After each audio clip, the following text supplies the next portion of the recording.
Media houses से निकलकर सबके हाथों में आ गया, जी। चाहे वो व्हाट्सएप की शक्ल में हो हम्म। या दूसरे सोशल मीडिया प्लेटफॉर्म, जी। तो फिर झूठ उतनी बड़ी तादाद में फैलाया जा रहा है। कई लोगों की मॉब लिंचिंग हुई, ये भी फेक न्यूज ही का शाफसाना रहा। इसी तरह फेक न्यूज आज इस्लामोफोबिया बन गया। तो मजहबी रहनुमाओं की ये जिम्मेदारी है कि लोगों को बताएं कि मिस इन्फॉर्मेशन फैलाना मजहबी एतबार से कितना क्या कहना चाहिए कि बुराई का काम है, बदी का काम है। तो मजहबी रहनुमाओं की ये जिम्मेदारी है कि लोगों को बताएं कि मिस इन्फॉर्मेशन फैलाना मजहबी एतबार से कितना क्या कहना चाहिए कि बुराई का काम है, बदी का काम है। जी।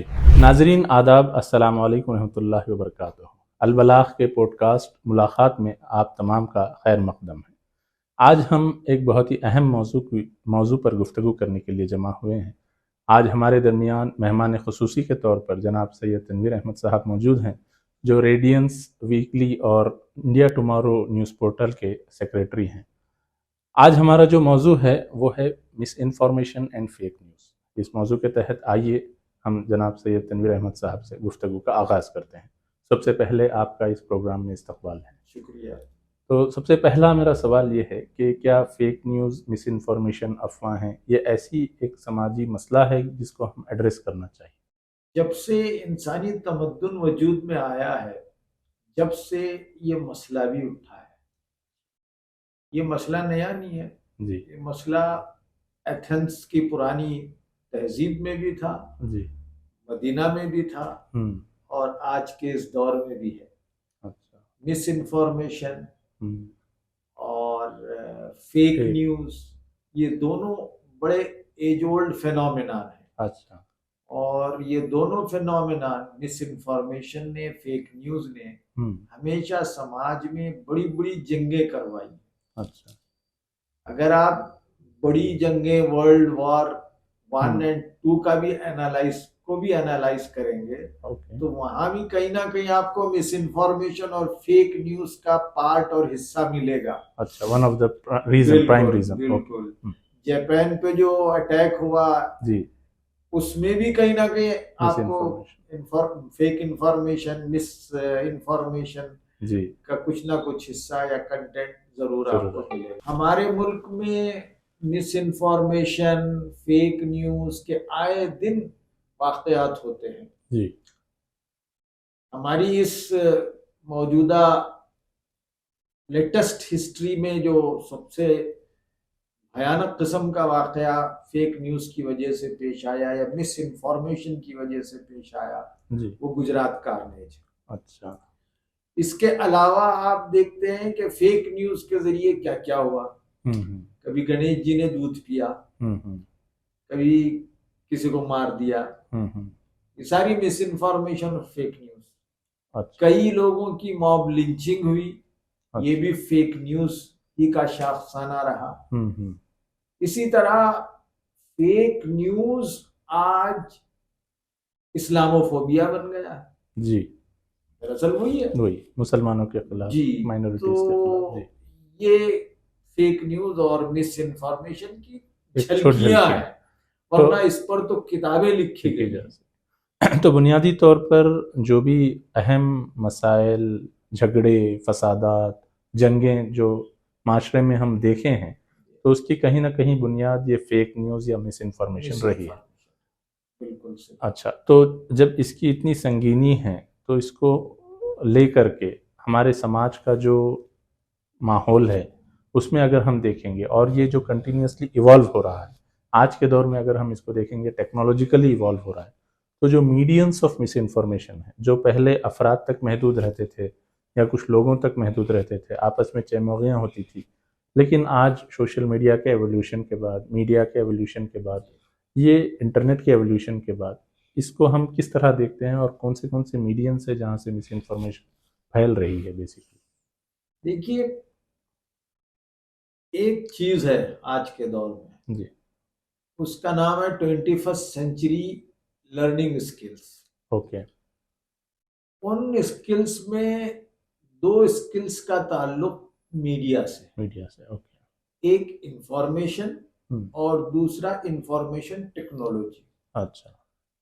तो एक तो इंफॉर्मेशन जो जनरेट हो रही है जी।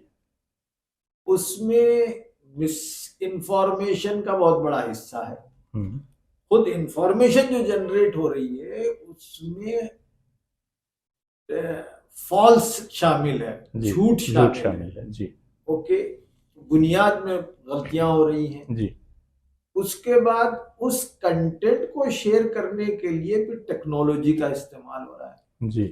टेक्नोलॉजी के इस्तेमाल में सारे प्लेटफॉर्म आ गए, जितने ओके। सोशल मीडिया प्लेटफॉर्म हैं, हम्म। चाहे व्हाट्सएप हो, चाहे फेसबुक हो, चाहे इंस्टा हो जी। या एक्स हो, जी। ये जितने सोशल मीडिया हैं, मिस इन्फॉर्मेशन और फेक न्यूज को माशरे में स्प्रेड करने में आज इंफॉर्मेशन टेक्नोलॉजी का बहुत बड़ा हाँ, योगदान है, बहुत हाथ बड़ा है। उसका रोल किरदार है। जी।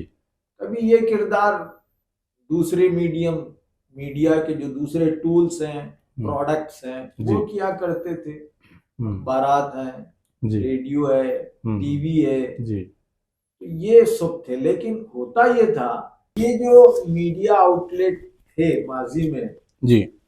इनको चंद लोग चलाते थे जी। और उनका अपना वेस्टेड इंटरेस्ट होता था। जी। तो वो अपने लिए या अपने मफाद के लिए मिस इन्फॉर्मेशन उसके जरिए प्रमोट करते थे, प्रोपगेट करते थे। जी। लेकिन उसका एक दूसरा पहलू ये भी था कि वो आंसरेबल भी हो जाते थे। जी। उनके लिए कवानीन बने थे। लेकिन जब से मीडिया हाउसेस से निकलकर सबके हाथों में आ गया, चाहे वो व्हाट्सएप की शक्ल में हो या दूसरे सोशल मीडिया प्लेटफॉर्म की, जी। तो फिर झूठ उतनी बड़ी तादाद में फैलाया जा रहा है। पहले चंद हाउसेस अपनी पॉलिसी और अपने मफाद के लिए फैलाते थे, या वो जिसके लिए काम कर रहे हैं उस एतबार से फालसूट फैलाते थे। जी। लेकिन अब ये है कि हर शाख पे उल्लू बैठा है। अच्छा। तो ये हर आदमी जो है, तो गोया के तमाम अफराद कहीं ना कहीं किसी ना किसी पहलू से अनवेरिफाइड न्यूज़ को फैला रहे हैं, जो गोया के फेक न्यूज़ का एक हिस्सा है। बिल्कुल। जैसा कि एक रिसेंटली एक रिपोर्ट थी फेक इंफॉर्मेशन और मिस इन्फॉर्मेशन के सिलसिले में, जिसमें पूरे कंट्रीज़ की रैंकिंग दी गई थी और उसमें बताया गया कि India is number 1 in terms of spreading the fake news, miss information. इस मामले में बहुत मतलब बहुत ज़्यादा मिस इन्फॉर्मेशन यहाँ पे फैलती है। और दीगर कंट्रीज़ भी हैं, अराउंड 43 कंट्रीज़ का उसमें एनालिसिस किया गया था और उसके बेसिस में सपोर्टिंग में कुछ इंस्टेंसेस भी बयान किए गए। जैसा कि 2018 में सिर्फ एक साल में फेक न्यूज़ की बुनियाद पे अराउंड 18 जो है डेथ्स हुए, मॉब लिंचिंग और इस तरह के वाक़यात। और फिर दीगर जो वाक़यात फसादात की शक्ल में रूनुमा हुए, जिसका आपने भी जिक्र किया। फिर बाद में 2014 में मुजफ्फरनगर में फसादात हुए। इन तमाम की बुनियाद कहीं ना कहीं फेक न्यूज़ रही है। तो जब ये चीज़ इतनी सीवियर है और इतनी इम्पेंडिंग है कि हम इसको एड्रेस करना चाहिए, तो ऐसे सिचुएशन में जब कर्नाटका की स्टेट गवर्नमेंट एक बिल प्रपोज कर रही है कि Karnataka miss information and fake news prohibition bill 2025, जिसका ड्राफ्ट अभी रिलीज हुआ है, तो हम इस तनाजुर में उसको कैसे देखते हैं? देखिए, ये फेक न्यूज़ या मिस इन्फॉर्मेशन फैलाने की जो मेंटेलिटी है, सोशल एविल है जी। वो मुख्तलिफ लेवल पे होती है और उसको टैकल करने के लेवल्स भी मुख्तलिफ हैं। जी। गवर्नमेंट को भी अपना रोल प्ले करना चाहिए, लेकिन लिमिटेड दायरे में ही करना चाहिए। ओके। अगर गवर्नमेंट इसको कंट्रोल करना चाहेगी तो फिर गवर्नमेंट का वेस्टेड इंटरेस्ट इसमें आ जाएगा। अच्छा। उनके अपने पॉलिटिकल मफादात इससे अटैच हो जाएंगे। ओके। करना चाहिए गवर्नमेंट भी, लेकिन केयरफुली करना चाहिए। ये बड़ा काम है समाज में करने का। जी। समाज में लोगों को आंसरेबल बनाना है, समाज में लोगों को सेंसिटाइज करना है कि जी। फेक न्यूज से क्या होता है। हम्म। दूसरे ममालिक में, दूसरे कंट्रीज में मिस इन्फॉर्मेशन और फेक न्यूज जी। की वबा कम होने की एक वजह ये भी है कि वहाँ एजुकेशन थोड़ा ज्यादा है जी। और वहाँ की जो सोसाइटी है थोड़ा सा अवेयर्ड सोसाइटी है। इंडिया में एजुकेशन की कमी है। किसी ने कोई चीज छोड़ दिया तो जी। दूसरा शख्स उस पर यकीन कर लेता है। जी। तो इसलिए मिस इन्फॉर्मेशन का स्प्रेड भी बढ़ जाता है। जी। और फिर यहाँ मौजूदा कॉन्टेक्स्ट में, मौजूदा हालात में बास पॉलिटिकल पार्टीज ऐसे हैं जी। जो अपना वोट बैंक क्रिएट ही कर रहे हैं मिस इन्फॉर्मेशन के जरिए और फेक न्यूज के जरिए। अच्छा। वो करोड़हार रुपये इस पर लगा रहे हैं। उनका अपना पूरा तंत्र है, उनका अपना पूरा एक डिपार्टमेंट है जो इस पर काम कर रहा है और वो झूठ को फैलाने में मसरूफ है और झूठ के जरिए ही वो पावर हासिल करना चाहते हैं। जी। तो इसलिए अब इसको, झूठ को पॉलिटिकल पैट्रोनेज हासिल होने की वजह से सिर्फ कानून से ये मसला हल नहीं होगा। सही। ये मसला माशरे में तब्दीली लाने से, पॉलिटिकल पार्टीज को जिम्मेदार, अकाउंटेबल बनाने से जी। और वो खुद समाज के तय, मुल्क के तय अगर वो सही है, नेक नियत है, अगर बहीखा है, मुल्क का सोचते हैं जी, तो उनको ये काम नहीं करना चाहिए। ये बहुत ही इर्रेस्पॉन्सिबिलिटी है कि आप खुद मिसलीडिंग इंफॉर्मेशन फैलाते हैं। अब देखिए एक शॉर्ट वीडियो गर्दिश कर रहा है जिसमें एक रियासत का चीफ मिनिस्टर ये कहता है कि अगर 100 नॉन मुस्लिम घरों के दरमियान एक मुसलमान का घर होता है तो मुसलमान सब कुछ कर सकता है, सारे अपने रिलीजियस एक्ट कर सकता है। लेकिन 100 नहीं 50 मुस्लिम घर के दरमियान एक नॉन मुस्लिम रहता है तो वो परेशान रहता है। अच्छा, वो कुछ नहीं कर सकता है। तो इस तरह की एक मिस इन्फॉर्मेशन, तो ये मिस इन्फॉर्मेशन कहने को तो बड़ी मामूली है जी, लेकिन इससे जो समाज में हेट स्प्रेड हो रहा है, जो डिवीजन पैदा, ये डिवीजन पैदा हो रहा है, ये बड़ा खतरनाक है। ये पॉलिटिकल पार्टी खुद कर रही है, पॉलिटिकल पार्टी के जिम्मेदार कर रहे हैं जी। ये नहीं करना चाहिए। फिर तीसरी चीज जी, very important, fake news, misinformation को कंट्रोल करने का काम मजहबी रहनुमा भी करते हैं और उन्हें करना चाहिए। बल्कि हमारे समाज में चूंकि लोग मजहब को बहुत ऊंचे दर्जे पे रखते हैं जी, तो मजहबी रहनुमाओं की ये जिम्मेदारी है कि लोगों को बताएं कि मिस इन्फॉर्मेशन फैलाना मजहबी एतबार से कितना क्या कहना चाहिए कि बुराई का काम है, बदी का काम है जी, और ये गोया एक्ट ऑफ सिन है जी। तो ये तीनों लेवल पर काम होना चाहिए जी।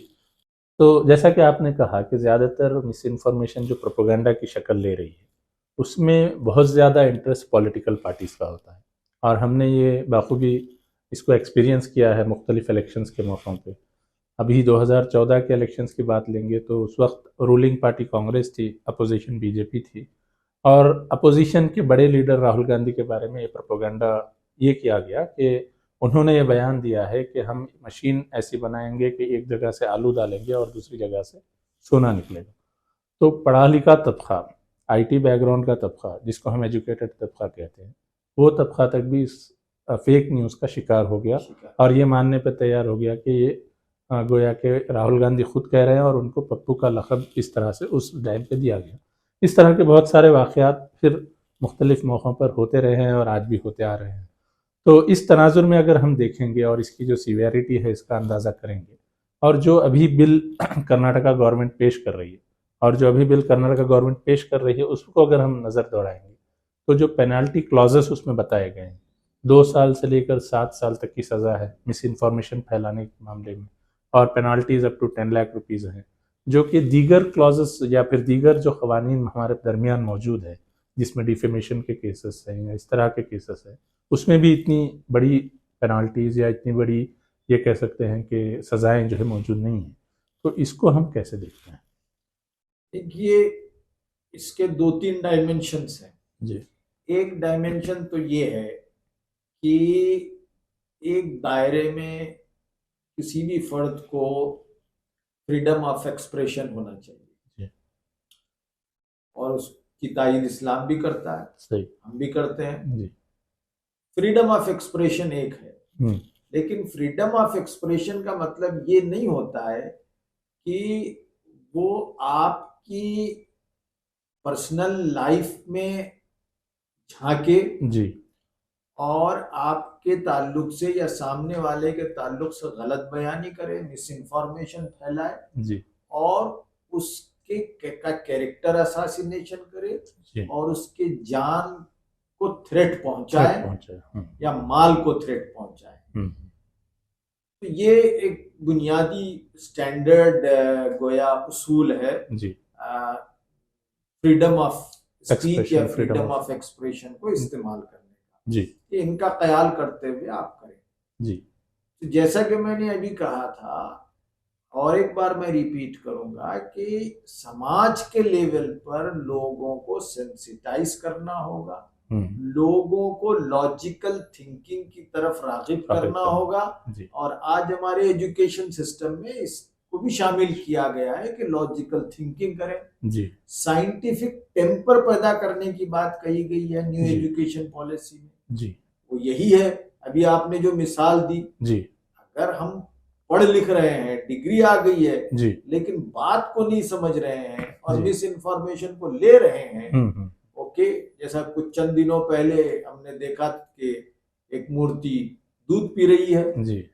तो ये तो साइंटिफिक टेम्पर की कमी की वजह से होता है। तो जी। एक दायरा ये है जी। कि आप पूरा लोगों को एलिवेट करें नॉलेज के एतबार से, साइंटिफिक टेम्पर, लॉजिकल थिंकिंग और तालीम, जी। सोशल स्किल्स, लाइफ स्किल्स और केयरिंग, शेयरिंग, एम्पैथी, ये सब पैदा करना है। जी। ये समाज में करने का काम है। जी। दूसरा जो हुकूमतें करना है, यकीनन हुकूमतें निगरानी रखें और कानून तो रहे, लेकिन कानून बनाने में हमारे भारत में प्रॉब्लम ये है कि एक तो ये कि न्याय प्रणाली जो जुडिशियल सिस्टम है, जस्टिस डिलीवरी सिस्टम जी। इतना प्रोलॉन्ग और लंबा हो जाता है जी। कि वो आदमी इंतजार ही में आधी से ज्यादा उसकी उम्र गुजर जाती है। क्या कहना चाहिए कि वो अपना सजा जो है काट लेता है, सजा पूरी कर लेता है। जी। ठीक है, तो अब ये कानून भी बनता है, किसी को कुछ कर दिया जाता है जी। तो बेचारा वो सड़ता रहेगा। सही। यहाँ पुलिस का क्या सिस्टम है आप देख रहे हैं। सही। प्रोफेसर महमूदाबाद साहब से क्या हुआ। सही। ओके, और इसमें बच कोई जाता है और बेचारा मासूम फंस जाता है। सही। तो गवर्नमेंट यकीनन करना चाहिए, लेकिन गवर्नमेंट फेयर होकर कानून बनाए। लेकिन इस बिल में अगर हम देखते हैं तो जो अथॉरिटी बनाई गई है फेक न्यूज़ अथॉरिटी इस बिल के तहत, तो उसमें पूरा कंट्रोल गोया के पॉलिटिकल लीडर्स के पास है। मिनिस्ट्री गवर्नमेंट की जो रहेगी वो उसको हेड करेगी, उसमें 2 ब्यूरोक्रेट्स रहेंगे, 2 इलेक्टेड रिप्रेजेंटेटिव्स रहेंगे, 2 सोशल मीडिया रिप्रेजेंटेटिव्स रहेंगे जो appointed by the government itself रहेंगे। तो ये वो अथॉरिटी रहेगी जो डिसाइड करेगी कि whether the particular news is particular information is fake और नॉट। पर्टिकुलर इंफॉर्मेशन वो मिस इन्फॉर्मेशन में दायरे में आती है या नहीं आती है, वो एडिटेड क्लिप है या फिर एक्चुअल क्लिप है या फिर उसको तोड़ मरोड़ के पेश किया गया है। तो ये तमाम जो जुरिस्डिक्शन मतलब दिया गया है वो पूरा कॉन्सेंट्रेटेड है ये अथॉरिटी को।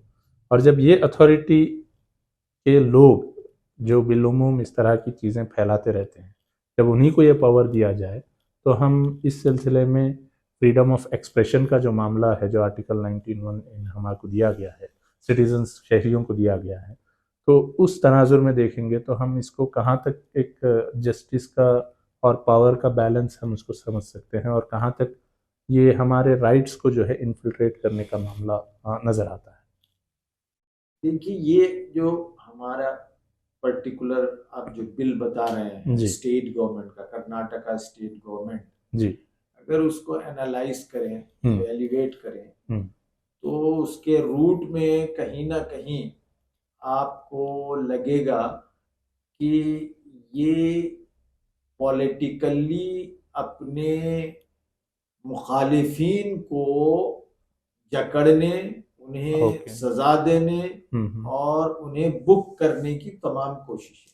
तो गोया के एक्स अपोजिशन पार्टी है, वाइजस, हाँ, एक्स एक्स पार्टी, पार्टी वो सेंटर में नहीं है, जी, ओके, और एक्स पार्टी के खिलाफ आज वाई पॉलिटिकल पार्टी काफी जुल्म ढा रही है जी, अपने सारे डिजिटल इख्तियारात का और इस्तेमाल, इख्तियारात और फेक फेक न्यूज न्यूज, के जरिए, जी, ओके। हम्म, तो अब वो ये चाहते हैं कि जहां इनका पावर है, जी, इनकी हुकूमत है, हम्म, उसमें कुछ ऐसा कानून बनाए कि इवन दूसरी रियासत में भी कोई फेक न्यूज हो रही है, बन रही है, मिसलीडिंग इंफॉर्मेशन है, बट परटेनिंग टू कर्नाटका, तो उसे यहाँ बुक किया जा बुक सकता किया है। जा सकता, ओके, अब तो होगा ये कि वाई पार्टी के बहुत सारे लोग इस स्टेट में बुक होंगे और इसमें मेन कल्प्रिट्स को सजा मिलने के बजाय ये पॉलिटिकल वेंडेटा का जो है मामला सिलसिला बन शुरू हो जाएगा जाएगा, जी, कि आपने हमको सताया, अब जी, हम आपको सताएंगे,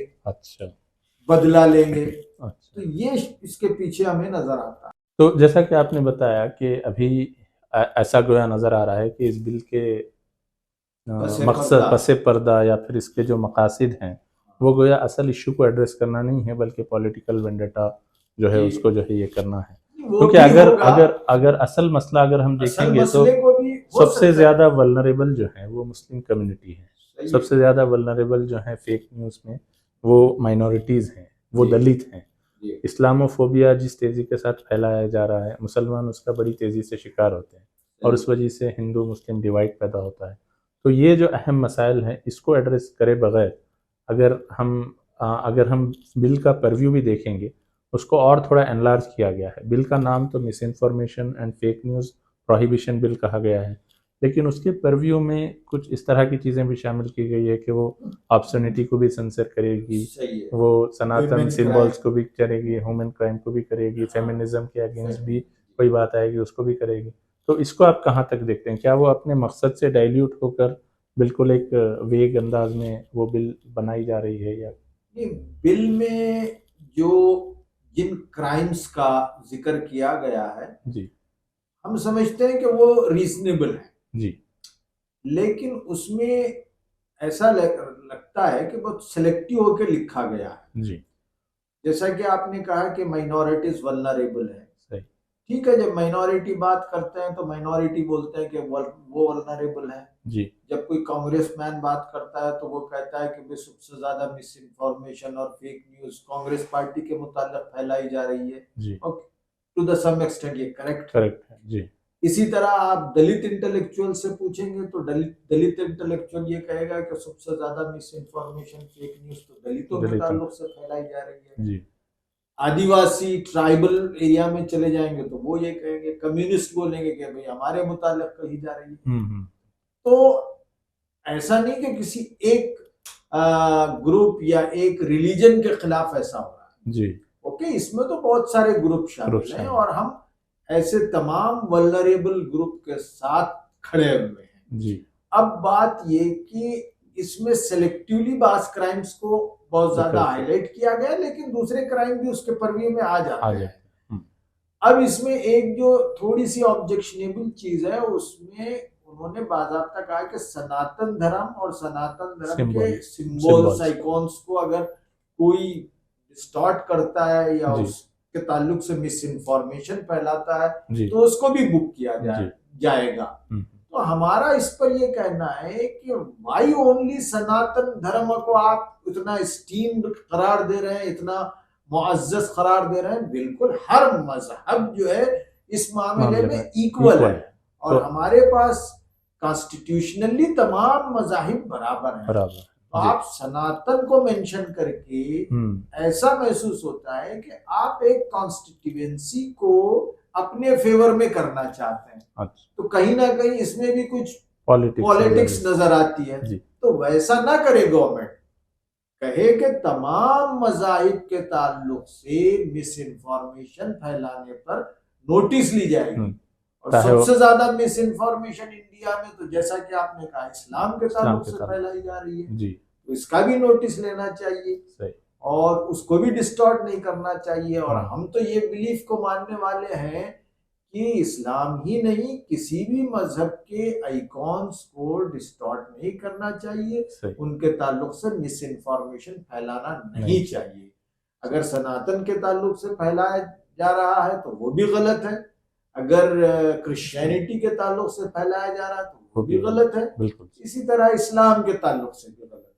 तो बिला लिहाज बिला तफरीक मजहब और मिल्लत ये जो है लॉ सबके लिए बनना चाहिए। इस तरह के तफर्रुक़े वाले अल्फाज का इस्तेमाल इसमें नहीं होना चाहिए।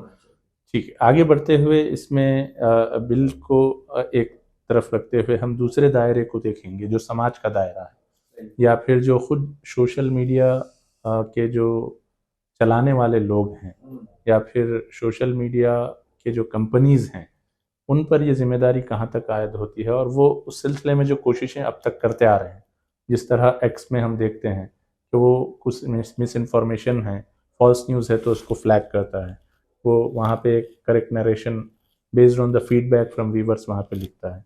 इसी तरह दीगर जो है सोर्स ऑफ जो सोशल मीडिया हो सकते हैं उसमें भी, और अल्टरनेट मीडिया भी आजकल फेक न्यूज़ को काउंटर करने के लिए, जैसा अल्ट न्यूज़ है और बूम है, इस तरह की चीज़ें हैं। और मेन स्ट्रीम मीडिया भी इस तरह से अभी अपने एक शोज़ डेवलप किए हैं कि हम फैक्ट चेकिंग करेंगे, जैसा इंडिया टुडे में हो रहा है। तो इन सब को सामने रखते हुए और हम इसको किस तरह इम्प्रूव कर सकते हैं। और इस तनाजुर में एक और बात जो बिल के ताल्लुक से है वो ये है कि वहाँ पर जो क्राइटेरिया बयान किया गया है फेक न्यूज़ का या मिस इन्फॉर्मेशन का, उसको सब्जेक्टिव रखा गया है। सब्जेक्टिव इन द सेंस, मतलब इसमें बताया गया है कि फेक न्यूज़ अगर कोई बात ऐसी कही जा रही है जो एक आम इंसान की समझ में यह ना आए कि आर्टिस्टिक एक्सप्रेशन है या एक ओपिनियन है या एक इसकी राय है या एक फिलोसॉफिकल डिस्कशन है, इस तरह वो नहीं समझ सकता है तो गोया वो फेक न्यूज़ के दायरे में आएगा। तो इस पहलू को और फिर जो कोशिशें समाज में चल रही हैं, इन दोनों को आप किस पहलू से देखते हैं और इस पर क्या और पेशरफ्त होनी चाहिए? फेक और मिसलीडिंग न्यूज़ को कंट्रोल करने के लिए दो अप्रोचेस हैं। एक अप्रोच तो गवर्नमेंट रेगुलेटरी मेथड इस्तेमाल करे। रेगुलेटरी मेथड्स में कानून है जी, और ऐसे लोगों पर कदगन लगाना है जी, उनको कसना है कि जो फेक न्यूज़ फैलाते हैं जी। और अगर वाकई फेक न्यूज़ फैलाने वालों को रीजनेबल सज़ा मिलती है तो फिर लोग होशियार हो जाते हैं। बल्कि ऐसे फेक न्यूज़ पर कंट्रोल किया जा सकता है जिसके ज़रिए लोगों की जान और माल का नुकसान होता है। एक ये है। दूसरी चीज़ जो बहुत ज़्यादा इम्पोर्टेंट है कंट्रोल करने के लिए जी, वो है समाज की सतह पे अवेयरनेस पैदा करना। हमारे पास फेक न्यूज़ और मिस इन्फॉर्मेशन को लेकर अवेयरनेस की बहुत कमी है। मिस इन्फॉर्मेशन फैलाने वालों को हमारा समाज हीरो बना देता है और उनको बहुत ज्यादा ऊंचे दर्जे पे ले जाता है, और मिस इन्फॉर्मेशन को लोग हाथों हाथ लेते हैं, वाहवाह होती है। हम देखते हैं जब इलेक्शन आ जाता है तो इलेक्शन में मिस इन्फॉर्मेशन फेक न्यूज का बाजार गर्म हो जाता है जी। अगर अवाम, अगर सिटीजन्स प्रॉपरली रिएक्ट करें, उन चीजों को रिजेक्ट करें जी, और मिस इन्फॉर्मेशन फैलाने वालों को अकाउंटेबल बनाए, चाहे वो किसी दर्जे में क्यों ना हो, किसी ओहदे पर क्यों ना हो, तो फिर कंट्रोल हो सकता है। तीसरा लेवल है, वो है मजहबी कायदीन का। मजहबी कायदीन, ओके। हमारा मुल्क मजहब पसंद लोगों का मुल्क है सही, और यहाँ कोई चीज मजहब के रास्ते से कही जाती है तो लोग सीरियस लेते हैं। तो मजहबी लीडरों को चाहिए कि वो ये बयान करें कि मिस इन्फॉर्मेशन और फेक न्यूज किसी भी मजहब के दायरे में कितनी नाजायज है, कितनी नापसंदीदा हरकत जी। अनफॉर्चुनेटली हमारे मजहबी कायदीन भी इस बुराई में मुब्तला हो जाते हैं। They themselves are spreading misinformation. जी। तो हमें उन तक भी पहुंचना है, उनको भी समझाना है कि देखिए अगर आप ऐसा कर रहे हैं तो नेशन के लिए, मुल्क के लिए बहुत बड़ी डिससर्विस है। सही, ये मुल्क के हक में नहीं। तो ये हमको तीनों लेवल पर काम करने की जरूरत है और हमारे नाजरीन और हम लोग तीसरे लेवल पे ज्यादा काम करें कि लोगों को बताएं कि भाई मिस इन्फॉर्मेशन से बचें, आप फैलाएं नहीं। बल्कि मैं हर जगह ये कहता हूँ कि कम से कम मिनिमम हम काम ये करें कि हमारे मोबाइल फोन में कोई मिस इन्फॉर्मेशन आ जाती है या कोई इन्फॉर्मेशन जिसकी तहकीक नहीं होती है उसको हम स्प्रेड ना करें। दिस इज द मिनिमम, ये सबसे कम तर काम है जो हम मिस इन्फॉर्मेशन को कंटेन करने, रोकने के लिए कर सकते हैं। आप व्हाट्सएप के जरिए ना फैलाएं, आप फेसबुक के जरिए ना फैलाएं, रुक जाए, जांच लें, फिर उसके बाद आप आपका हाथ चले। जी, जिस तरह आपने अभी आम नाजरीन के लिए हवाला दिया कि मिस इन्फॉर्मेशन को अपने सतह पर रोकने की कोशिश की जानी चाहिए, इस सिलसिले में जो तालीमात इस्लाम की है हमारे दरमियान मौजूद हैं, उसको हम उसके बारे में आप कुछ वजाहतें, कुछ तालीमात पेश करिए और उस पर हम अमल पैरा किस तरह हो प्रैक्टिकली। मतलब कोई इन्फॉर्मेशन हमारे दरमियान व्हाट्सएप में, यूट्यूब लिंक की शक्ल में, कोई न्यूज़ आर्टिकल की शक्ल में आती है तो गोया एक आम माइंडसेट ये है कि वो न्यूज़ हक़ पर मुबनी है और उसको आम तौर पर, और कोई वो सनसनीखेज़ खबर हो तो उसको बहुत जल्दी इस चाह में कि वो सबसे पहले ये इन्फॉर्मेशन मैं लोगों तक पहुँचाऊँ, लोग उसको फॉरवर्ड कर देते हैं और इस तरह ये मिस इन्फॉर्मेशन का बाज़ार गर्म होता है।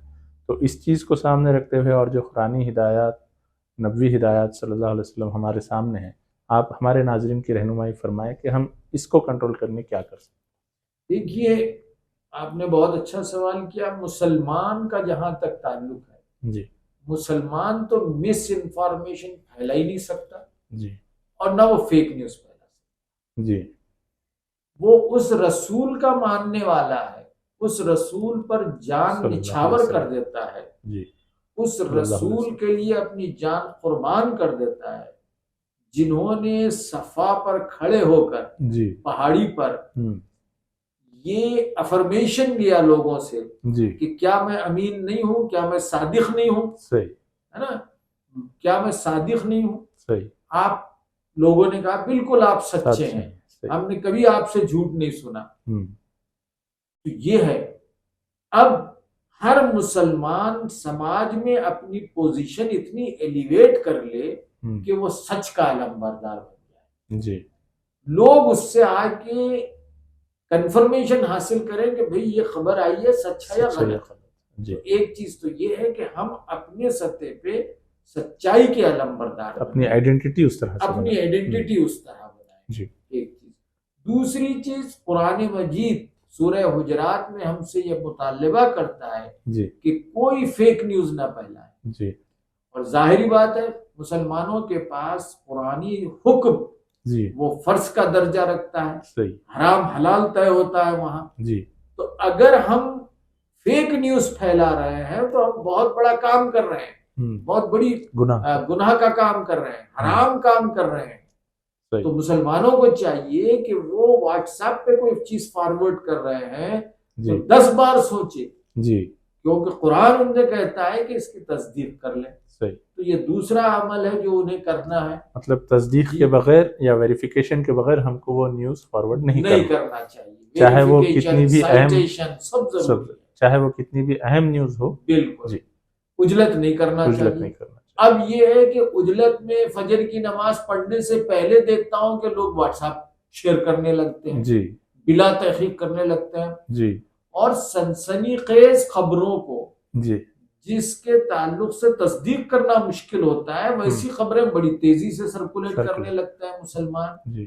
तो आज इस मुल्क में मुसलमान की आइडेंटिटी ये बन जाए कि I don't share fake news, तो ये बहुत बड़ा कंट्रीब्यूशन। हमको कैंपेन चलाना है कि I don't share fake news, miss information मैं नहीं फैलाऊंगा। ये हम अहद करें और ये तय करें।